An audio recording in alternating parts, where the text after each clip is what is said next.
All right, I'm going to try this again. Not sure what's going on. My Wi-Fi connection or whatever I have is not working well. So maybe it'll work, maybe it won't. I don't know. We'll find out. See if we get anybody to actually start up here. And I'm just trying to see if this will work. I hate hotel Wi-Fi for this reason. So if it don't work, it's no loss at this point. I'm probably better off doing this at my house. But we'll see if anybody jumps on here, and I can maybe answer some questions for those who are curious. Otherwise, I'll just talk to myself. Oh, let's see if we got anybody that's coming up. I can't say that I can see good. I'm trying to see if this Wi-Fi connection will hold up for you all. So give me a note or a thumbs up if you're seeing me, hearing me, or anything like that, and let me know if it's coming through all right. But the whole point behind this is to answer any questions you may have on the Herbie project. Maybe you don't have any. I don't know.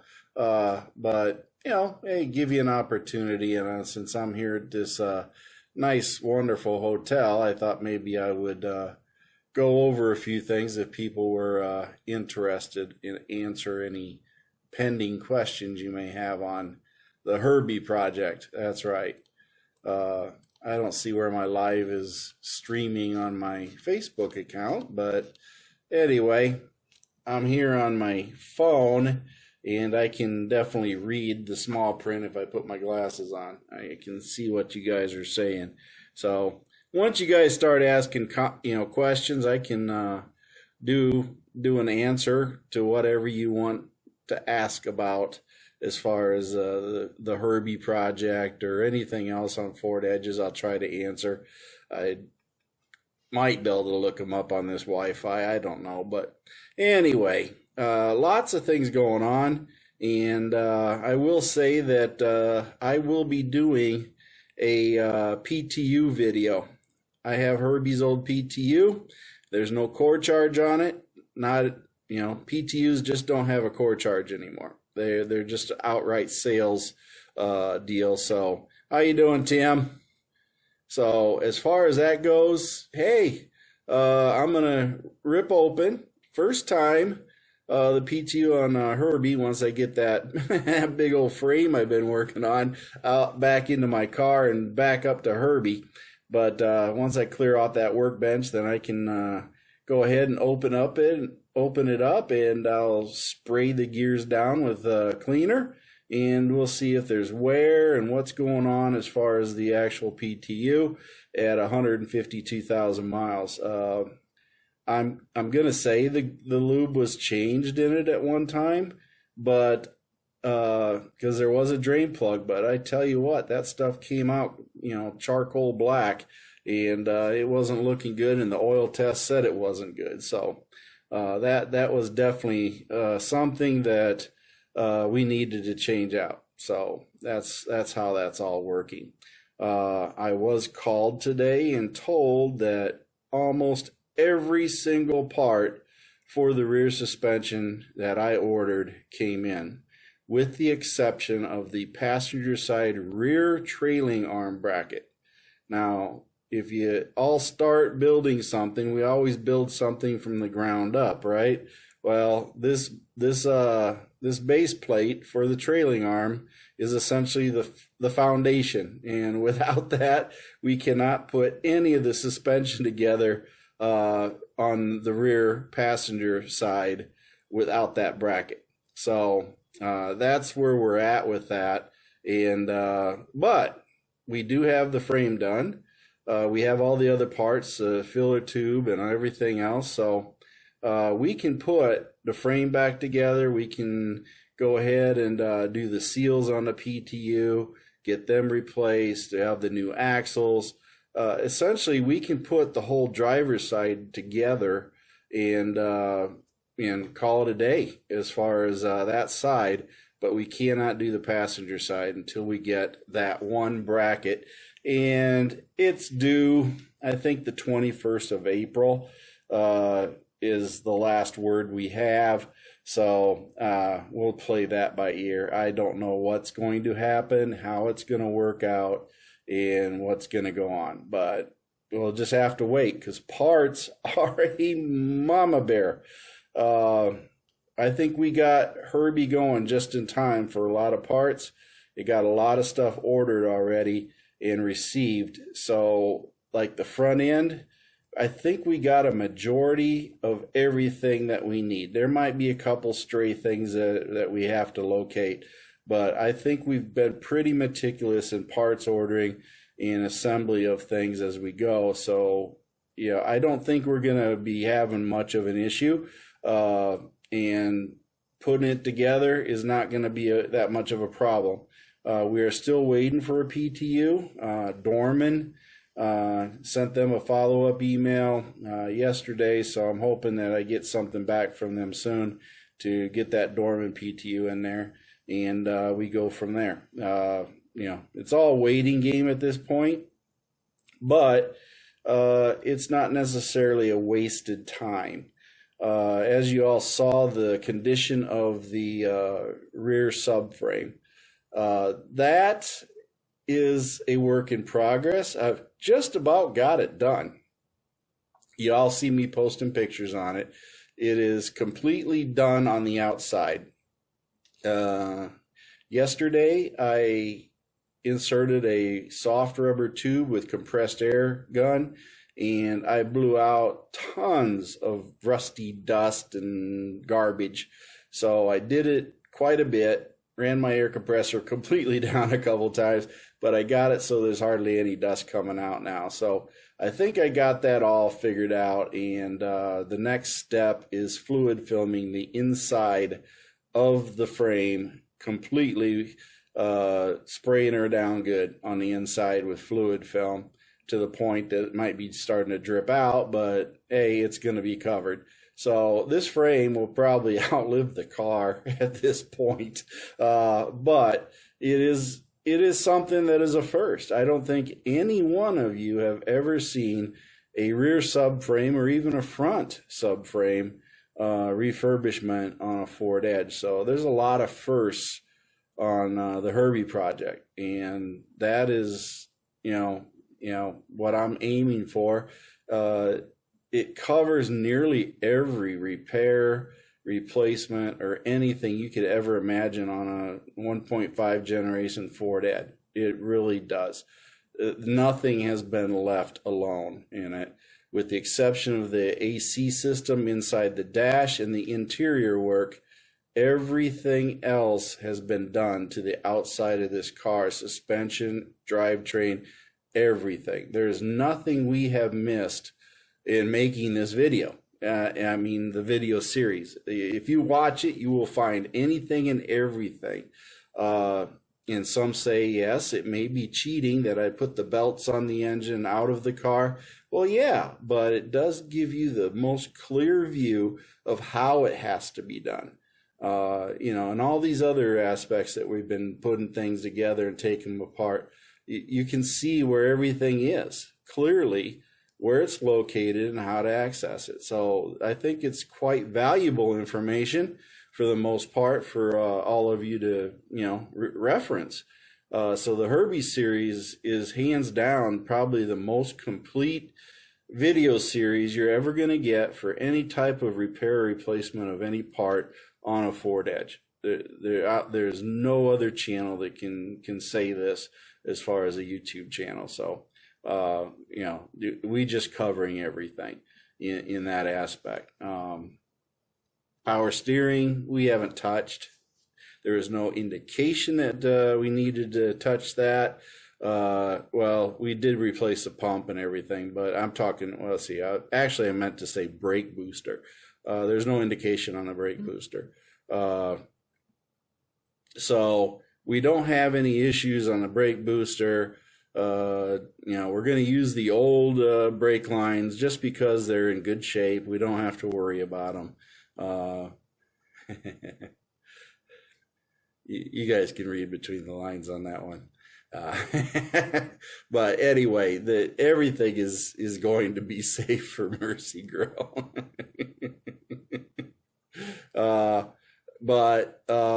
Yeah, we're just going to reuse the old brake lines. I'll just leave it at that. But it'll stop. That's all it counts. And interior, I think Herbie has an active recall that has not been completed on it because we could not get the rear hatch to open. And I did some research, and there is a body control module failure for that model year in that build date. So I don't think it was addressed. So we'll probably end up taking Herbie to the dealership to have the recall performed so we can get the rear hatch working. And that also includes a few other things that are wonky, so that are all part of the recall. So that body control module needs to be replaced. And we're gonna warranty that out essentially because Ford's it's on their nickel. Why spend the money on it?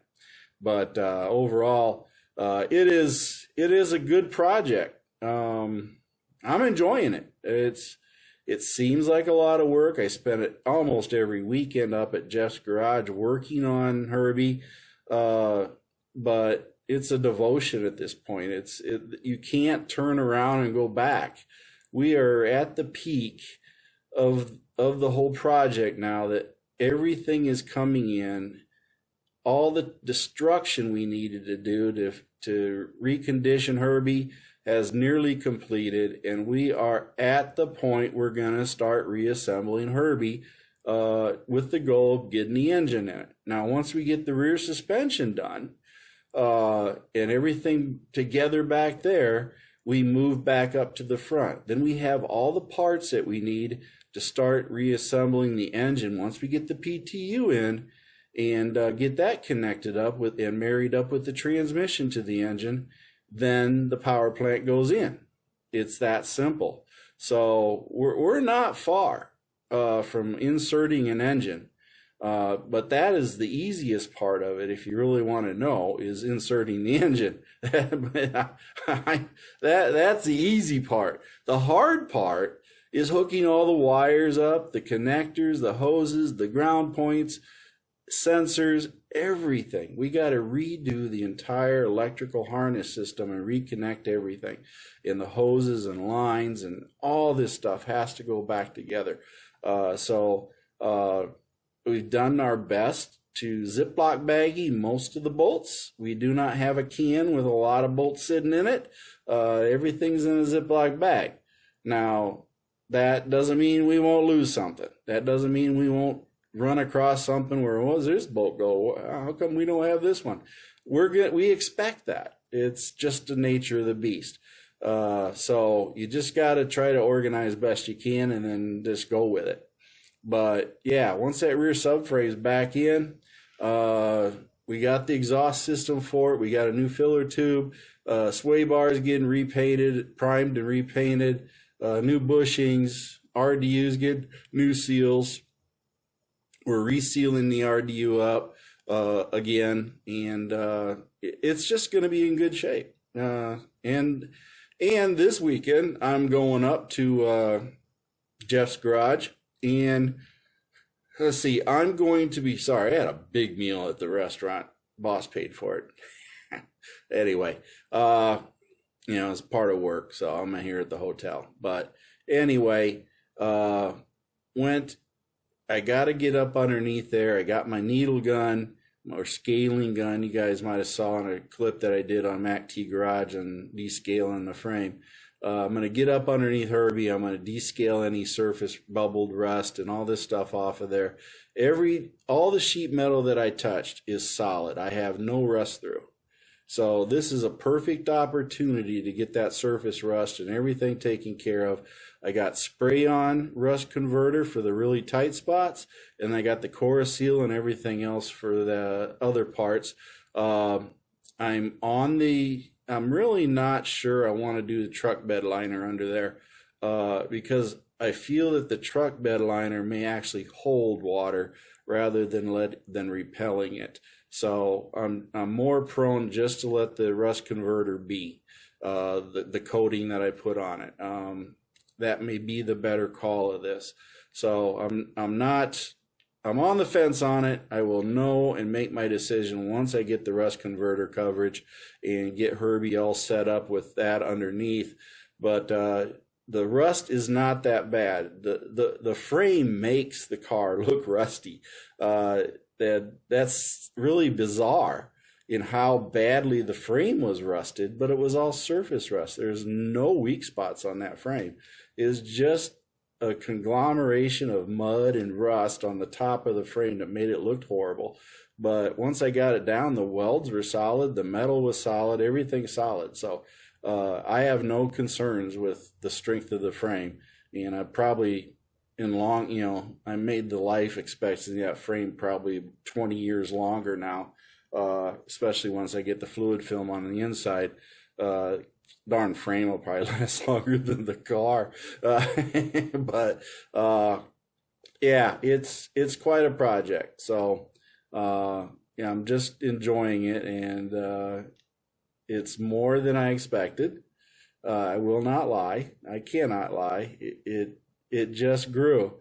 And some of the things that we were going through, the decision process of, okay, do we keep this? Do we use this? Do we order new? And it's almost to the point where everything we touched, we looked at, and we made a call based on our experience and what we wanted to work with. Do we want to work with these old axles? 152,000 miles on the axles. At this point, do we keep the axles or do we get new axles? Well, if we're making it for longevity and reliability, then we really do want to go with new axles. So, everything we looked at was, do we want a problem later? And the answer was no, we don't want a problem later. So we would order new parts, and that's pretty much how it went. So when this all goes together, we're putting all new parts back together with new parts. There should be no issues. Everything that we got is new. Not all parts are Motorcraft parts. The PTU very, very well may be a Dorman PTU. But the transmission, the engine, mounts, hoses, air conditioning system, anything in the front end up there that's working is all Motorcraft parts. They are not aftermarket anything. Now, suspension-wise is a hodgepodge of parts. We got Napa brakes assemblies. We have, gosh knows what kind of brakes that they are. They're not anything I saw. So, but the pads are good. I got AutoZone ceramic pads on rotors that I don't know who made the rotors, but the rotors are new, so we're going to use those. And then the rears are brand new, pads on nearly new rotors. So those are all being reused. Just can't see replacing pads and brakes, that are really deemed worthy of continuing use. So we're not going to replace those in that aspect. But we got Napa brakes all around, Napa Eclipse. We have Moog LCAs, Moog outer tie rods. That's primarily what we got there. We have Moog knuckle assemblies that we bought. So a lot of the front suspension's all Moog, with the exception of the shocks and struts. The shocks and struts are all Ford Motorcraft. Okay, that's the way it is. Do I think the Moogs are any good? I'm going to tell you, I think they're no good. They're not going to be any good for longer than 30,000 miles max. But my daughter's going to be driving it. probably take her 10 years to put 30,000 miles in this car. This kid just doesn't go anywhere. So I'm pretty sure it's a long-term thing as far as the lifespan of the Moogs. And the LCAs are really simple. And being we did all this work on the frame and de-rusting it and everything else, it'll be a breeze to replace. So we won't be working with too much rust on that aspect at that point. So I'm not worried about that. But yeah, I would say the Moog LCAs are probably my weakest link, but they're new. So we'll go with them. And they came with the car, so it's just a part we didn't have to buy. And it's fresh and new, and we'll take the hit when or if the ball joints go bad on them. But that won't be for a while. So fresh parts, fresh everything, suspension-wise. It's just going to be a new car. That's all there is to it.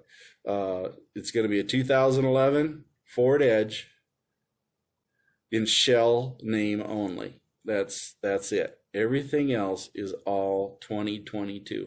So, like it or leave it, whatever you want. That is the way the project's going, and it's going well. The rear suspension was an afterthought. We kind of sort of wanted to work on it, but then when we started waiting for parts and waiting for BTU, we dove into the rear suspension, and the deeper we dove, the less we liked it. So that's what brought on the whole refurbishment thing for the rear suspension. Otherwise, we kind of sort of were not really aiming to do much with it. But it's just one of those things where you start picking at the edges, and then pretty soon it starts peeling back, and you're like, oh my gosh, what do we do now? And we had no choice. It needed to be done. And we discovered other things as we pulled the layers out. As we dove under there, we found the seals leaking. We found boots leaking on the axles. We found the capless filler tube system was leaking.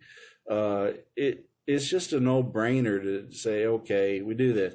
And now that we got everything out, in most cases, they'd probably charge you an hour or something labor easily for removing a capless filler tube on a Ford Edge. But we have the subframe out. We're talking zip, zip, zip. Gosh, I dare say it probably won't take more than 10 minutes to replace the darn thing. It's right there. There's no frame in the way, no suspension, nothing. It's just right there. You can reach out and touch it and yank it out practically. So it's a no-brainer that we need to just replace it. And we got the tubes, and remarkably, it is quite simple.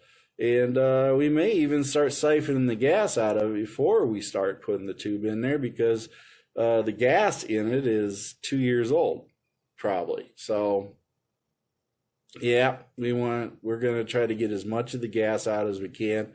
Then once we get the system fired up, it can get the fuel pump running. We'll disconnect the fuel line, and then we'll just start pumping the fluid out through the fuel pump and adding new gas in there. And we'll probably throw a couple of bottles of heat in with the new gas, just in case there's water in the tank from sitting for 2 years. So that's really what we're doing in that aspect, and we'll just go from there.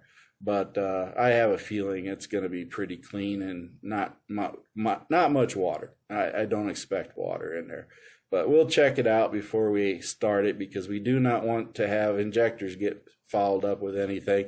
So of course we'll inspect that and make sure everything is clean and we don't have any problems with the fuel system when we go to start it up, because we have all the injectors and everything else that we need to start it.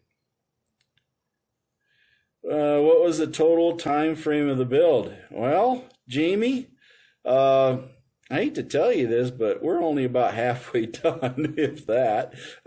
So yeah, stop and think. It's nearly every weekend I show up on a Saturday.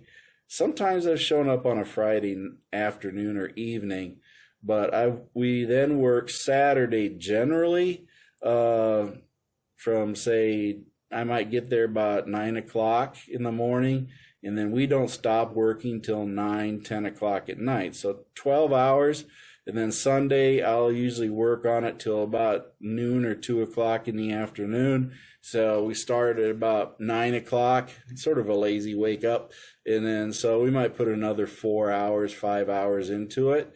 So, you know, I don't know, 17 hours a weekend times how many weekends I've been working on this thing.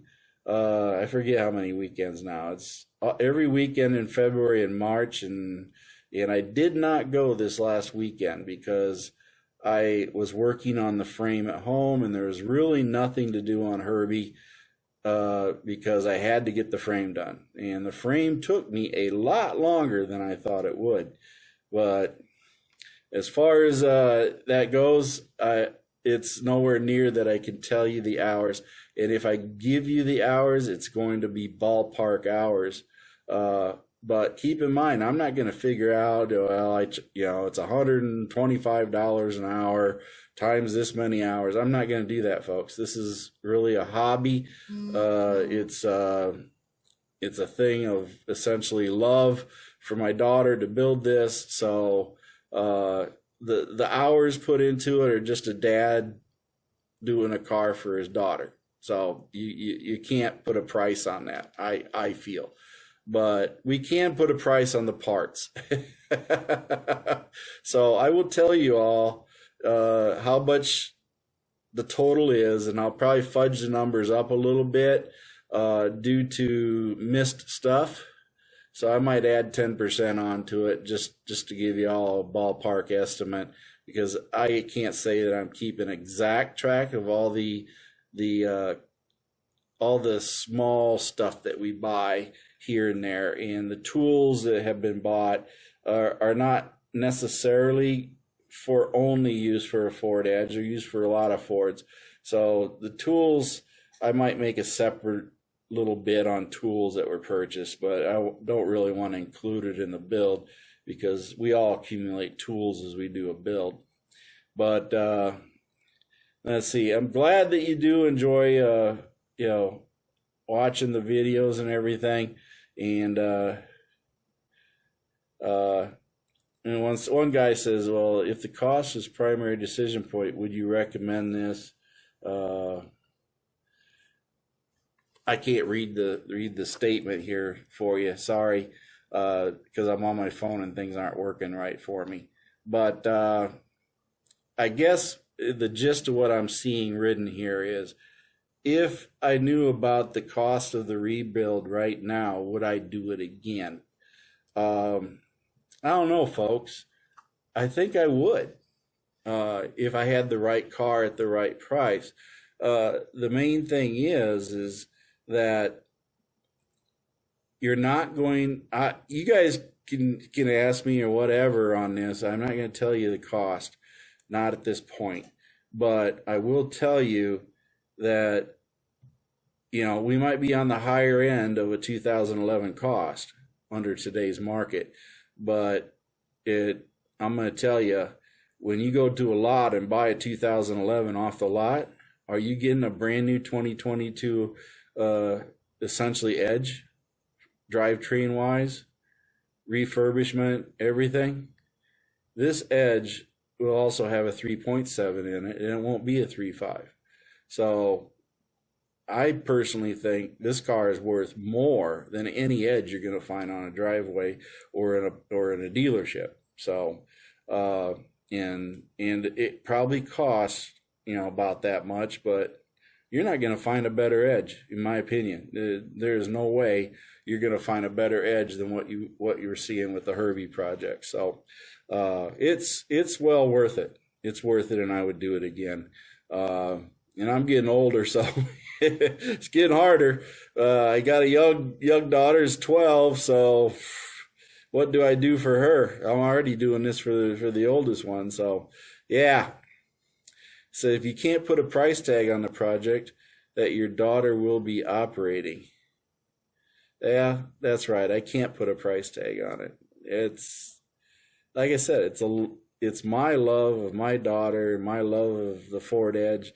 it's not work, folks. I actually enjoy it. It may look like I'm working hard and grunting and you know, doing all that stuff, but I enjoy it. It keeps me busy, keeps me moving, and you know, that's all part of the whole deal. You know, to have a hobby that you love to do, and you know, who else do you know would do this to a Ford Edge? You ask yourself, who else would do this to rebuild a Ford Edge like this? And you won't find anybody. You can search YouTube. There's nobody that's doing this. I am the only one with Jeff. We are the only ones doing this to a Ford Edge. You just can't find it anywhere else. So, you know, that's the way it is. Jeff loves cars. I love cars. I guess you could call us a couple of motorheads. I don't know. We just love doing it. And I got some other stuff that I'm working on in the future that will be on the MACT Garage YouTube channel. It will not be on a Ford Edge because it will not be Ford Edge related. So you guys might want to subscribe to that channel because it's going to be what I consider epic. Yeah, that's right. You won't find this on any other channel, and you won't find it with any other group. This is special. So, but that's in the future. After we get done with Herbie, I can only put so many pokers in the fire. I got to keep track of what I'm doing.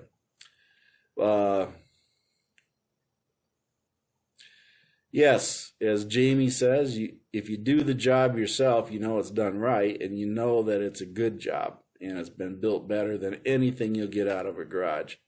So, you know, reference the Herbie videos. I guarantee you, we've touched every part you could ever have a question on, and we've touched it with clarity. Like I said again, I'm repeating myself, but with clarity. In other words, we have the engine out. You can see where the bolts are that you have to do and find when you're going to work on the car, the engine when it's in the car. It's always great to have that reference point, and that immensely helps me. I mean, it's not hard to figure out, and once you've got hands-on like this type of stuff, it makes it a lot easier. So having that availability to you is definitely good. Sorry, I'm gonna take me a swig of something here.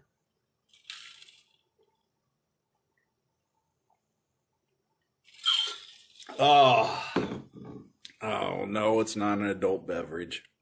It's just water. Water everywhere. None to drink. Where am I? Old Navy joke. Anyway, yeah. Nobody has any questions on anything specifically, anything that I really didn't like or that I enjoyed doing on the Herbie project so far. I'm gonna tell you all. I'm retired Navy, and I ran and hid literally when I was in the Navy when we were in the shipyard, and they said I had to go and report to the deck department because, you know, when you'd go to the Navy Yard and everything's shut down, and if you don't have a job, they send you to the deck department, and then they hand you a needle scaler, you know, the gun that I used on the frame, and then they tell you to go over here and needle gun all day, the paint off and get it down, and then red lead it and cover it and all this other stuff. I literally hid from that job. I did not want to do it. I was young. I'd do anything to get out of work. But yeah, but on this frame, I really enjoyed it because it just, you know, you could just chip all that rust off, and it's just beautiful watching that disappear and getting it down to the main part of the frame. It was quite satisfying, so I really enjoyed that. It wasn't like it was a humongous project, but man, I don't know if you all ever looked at a rear subframe, but there are so many nooks and crannies on that thing. It's crazy. It was more tedious work trying to get all those little spaces and getting all the rust out and trying to figure out what's the best way to get the rust out. And eventually I had to say, well, this is as good as it's gonna get, short of sandblasting or anything else. But yeah, I finally got it down to where I felt comfortable that the rust converter would work. So that's when I put the rust converter on it and started coating it with the truck bed liner afterwards and all that good stuff. So I'll put the video together and then I'll post it as far as just one time-lapse thing after another, getting everything done with a few comments here and there by me, what I'm doing and what I'm trying to do with it and explaining it. So you guys should enjoy the video. If nothing else, I think you'll find it satisfying to watch the progress of the coatings and everything else and the rust, getting everything going. To me, it was fun. So I did enjoy that for a bit, but it was a lot of work, a lot of hours that were dead. I don't know how many hours I put into that. It would seem like a lot of hours, but actually hands-on working, most of it was the rust part. The painting part was, 15 minutes, 20 minutes, and then you just have to wait and watch paint dry.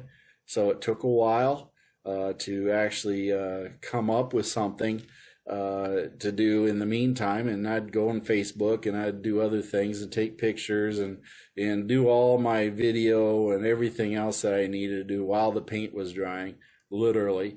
So there wasn't a lot of hands-on after you started coating it.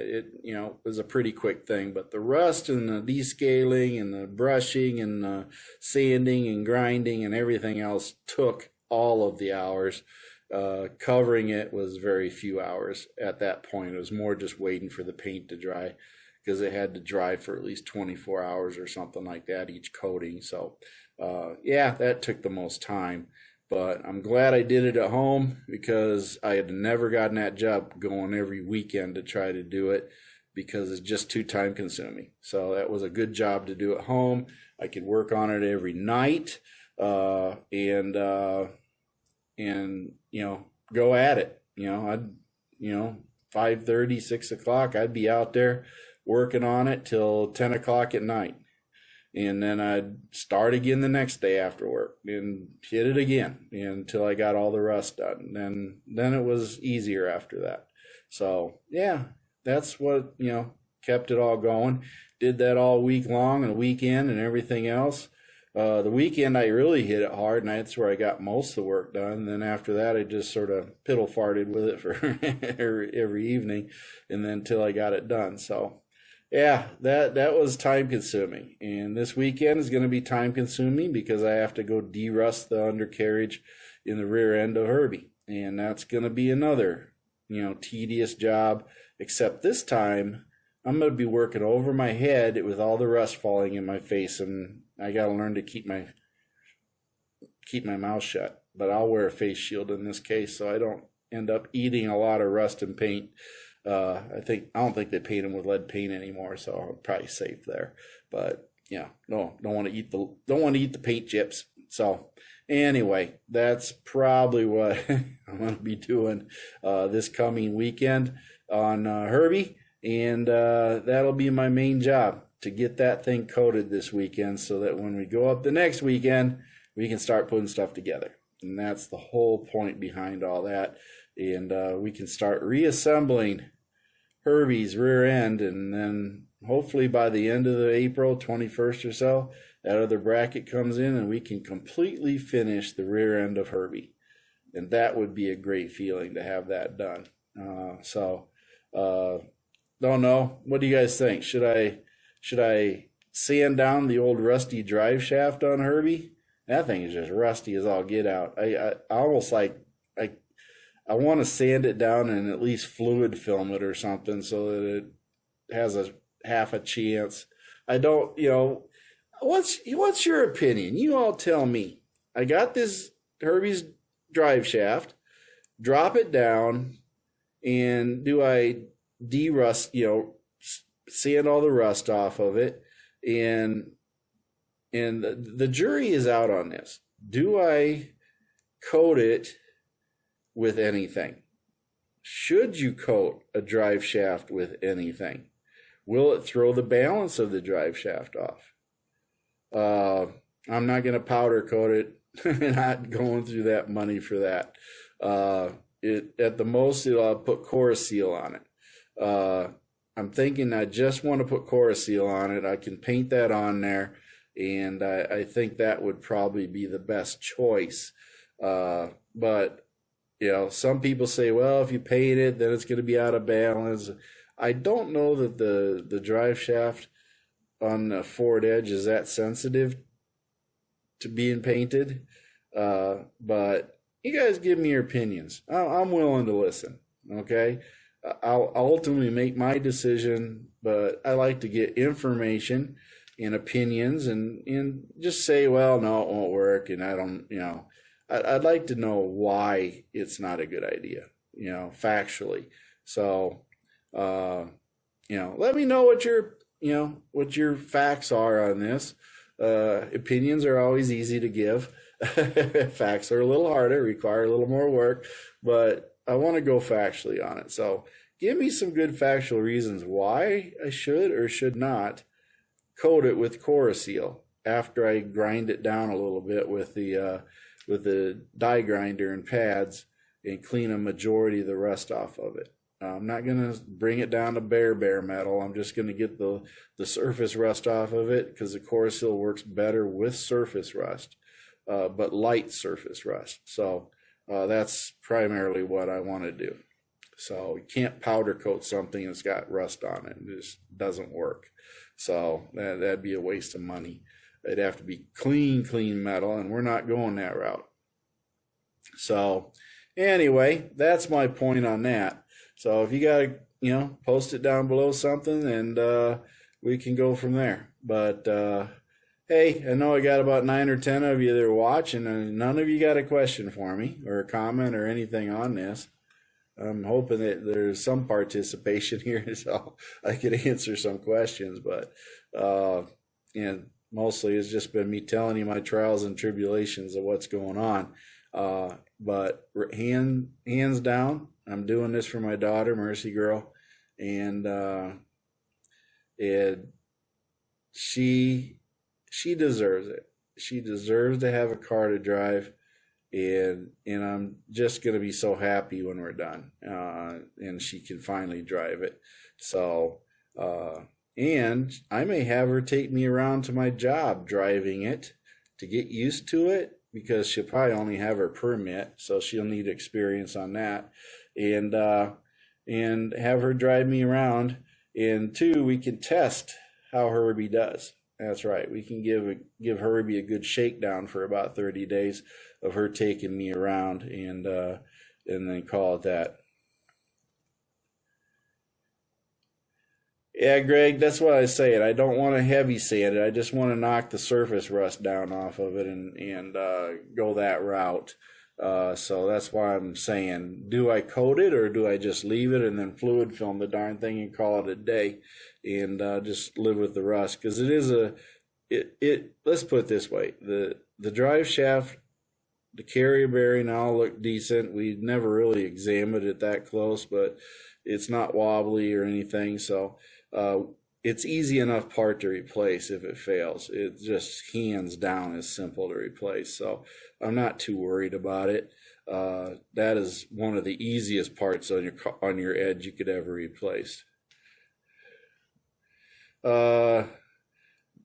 Jeff, I just told everybody earlier that Dorman has not answered my email from yesterday, so I'm still waiting. I'm going to email him again tomorrow. Persistence, got to be persistent sometime. So something that I don't necessarily have a lack of, but you know, I don't want to be a pest, but I don't want to be forgotten either. So I will definitely send another email, or even I got the dude's phone numbers. I could actually call him and leave a voicemail too. So I'll probably do that since I already sent an email. But yeah, I would like to see and hear some action on that and see where we're going with it. Anything else, folks? Yeah, I don't have to get up at 4 a.m., but I did get up this morning at 4 a.m. So I think, if nothing else, folks, I thank you for watching me and listening to what I'm talking about and asking a few questions here and there. But hey, this is MACT, and hey, my feet hit the floor today. I'm having a great day, and I want you all to have a great day too. And I'll catch you all tomorrow.